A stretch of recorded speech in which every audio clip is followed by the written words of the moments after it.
மோடி வர்றதுனால மோடி இந்த கோவைக்கு செஞ்ச கேட நினைவூட்டி இந்த கோவை மாநகரம் மெட்ரோ திட்டம் முன்பே அறிவிக்கப்பட்டிருந்தது. ஆனால் 2011 மன்மோகன் சிங் தலைமை அமைச்சராக இருந்தபோது கோவை உள்ளிட்ட 19 நகரங்கள் அறிவிக்கப்பட்டன.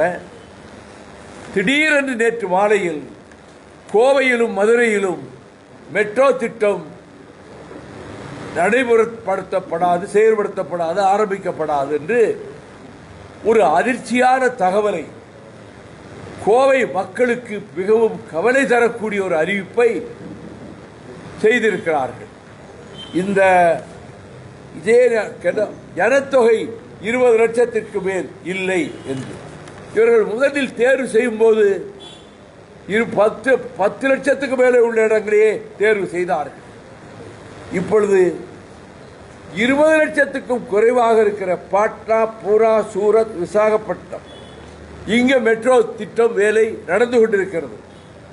கோவையில் 15,21,000 2011 கணக்குப்படி. இப்பொழுது மக்கள் தொகை கூடியிருக்கும். இப்போ உள்ள கணக்கு பார்த்தால் கோவை மாவட்ட மக்கள் தொகை 34,58,000. மெட்ரோபாலிட்டன் மட்டும் மக்கள் தொகை 21,36,000. விசாகப்பட்டினம், கொச்சி இவற்றில் மக்கள் தொகை குறைவு. ஆனால் அங்கே மெட்ரோ திட்டம் செயல்படுகிறது. இது மெட்ரோவை கவர்ன் பண்றது metro railways corporation and maintenance. அவங்க தான் 2002 ஆக்ட் படி அவங்க தான் இது பண்றாங்க. Administrative control housing and urban affairs, அந்த மினிஸ்ட்ரி தான் இதை நிர்வகிக்கக்கூடிய இடத்தில் இருக்கிறது. இப்பொழுது ஆக்ரா 16 லட்சம், பாட்னா 16.8 லட்சம், போபால் 18 லட்சம் எல்லாம் அப்ரூவாகி வேலை நடக்க ஆரம்பிச்சிருச்சு.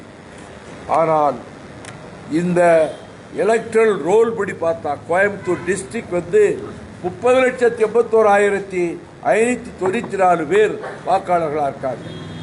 இதில் மெட்ரோபாலிட்டன் ஏரியா மட்டும் பாப்புலேஷன் 31 லட்சத்தி, தவறா சொல்லிட்டேன், 21 லட்சம், 31,23,000 பேர் இந்த மெட்ரோபாலிட்டன் ஏரியாவுக்குள்ள இருக்கிறாங்க.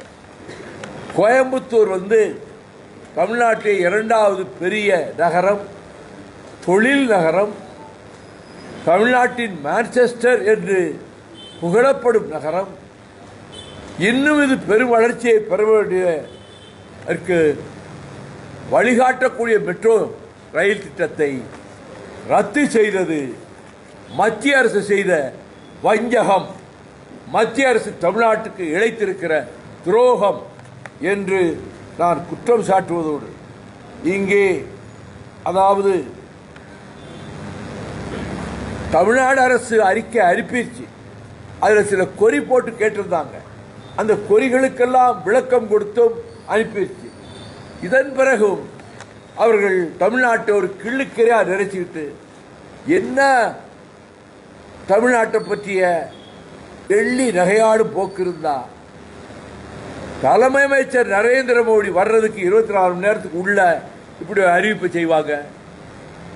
கொஞ்சம் யோசிச்சிருந்தா நம்ம பிரைம் மினிஸ்டர் போற நேரம் அறிவிக்க வேண்டாம் கூட நினைச்சு ஏமாத்துக்காக ஒரு 10 நாள் கழிச்சு கூட அறிவிக்கலாம். ஆனா நம்ம அறிவிச்சதுதான் என்ன செஞ்சிருவாங்க அப்படின்னு. ஆனால் இதை எதிர்த்து மத்திய அரசினுடைய இந்த முடிவுக்கு பலத்த கண்டனத்தை தெரிவிக்கவும், கோவையிலே மெட்ரோ திட்டத்தை உடனடியாக செயல்படுத்துவதற்கான